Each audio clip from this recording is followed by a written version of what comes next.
menurut saya maksud dari rekayasa itu, ya pertama bisa jadi ada kecurigaan bapaknya tetapi tidak bisa memecahkan. Gitu loh ya, artinya bapaknya keburu emosi, bapaknya keburu emosi karena ada dengar informasi itu langsung lah tanpa berpikir panjang menangani perkara itu langsung sendiri walaupun bukan bidangnya, dia narkoba kan bisa saja terjadi. Yang kedua, ada sesuatu yang mungkin bisa jadi yang ditutupin. Sesuatu atau seseorang? Ada sesuatu yang mungkin bisa ditutupin. Kalau saya sih melihat ini peristiwa sederhana, kemudian yang tidak diungkap secara tuntas oleh penyidik. Nah, tetapi yang menjadi problem adalah kesederhanaan itu apa sih makna di balik ini? Makanya kan, kenapa Saudara Rudiana dengan cepat merespon yang kesurupan? Kenapa Saudara Rudiana dengan cepat melakukan penangkapan? Kenapa Saudara Rudiana ingin cepat-cepat BAP-nya selesai? Dan kemudian juga ini bukan hanya kesalahan Saudara Rudiana dan kesalahan penyidik dari Polresta Cirebon.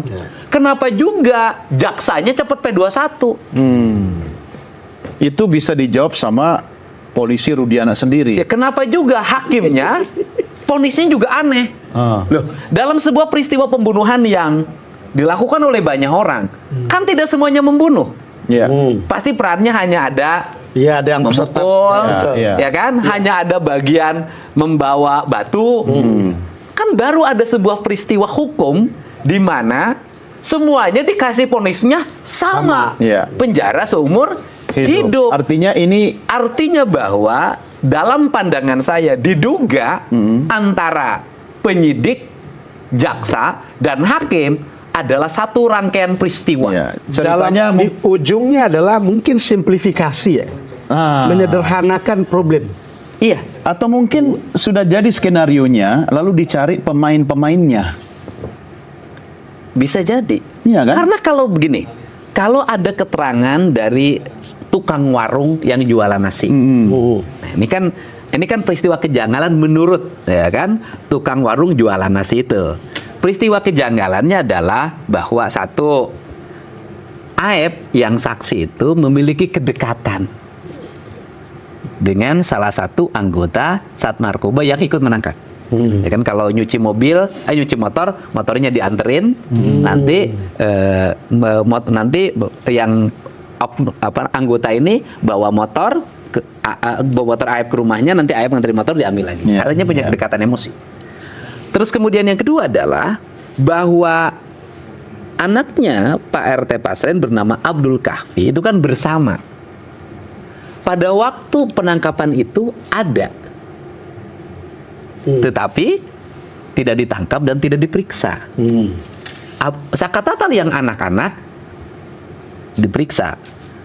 Aldi yang menurut saya juga masih remaja mengalami penyiksaan. Baru dikeluarkan setelah kakaknya membela di dalam. Saya yang melakukan. Nah, kemudian ini hanya nganter. Pertanyaannya kan kalau mereka satu kesatuan kan mestinya semuanya diperiksa. Nanti dipilah mana pelaku, mana saksi, mana yang tidak terlibat. Nanti ada wajib lapor segala macam. Kalau dalam pandangan saya sebelum penangkapan ini rangkaian peristiwa ini sudah tersusun. Iya, makanya skenario sudah jadi, dicari pemainnya dan propertinya disesuaikan. Karena kebutuhan naskah harus ada balok, nggak ketemu, ya udah yang mirip lah bambu misalnya. Iya kan? Jadi artinya ini Bang Don, kalau bicara soal skenario, dan yang paling unik tadi itu mengumpulkan batu. Itu dia. Karena bagian dari tuntutan skenario. Nah, kan kalau batu logikanya kalau batu disita kan di rumahnya. Kan Sudirman ngelempar batu, saking batu ini sakral karena dibawa pulang. Ini kan tidak ada penyitaan ke rumah.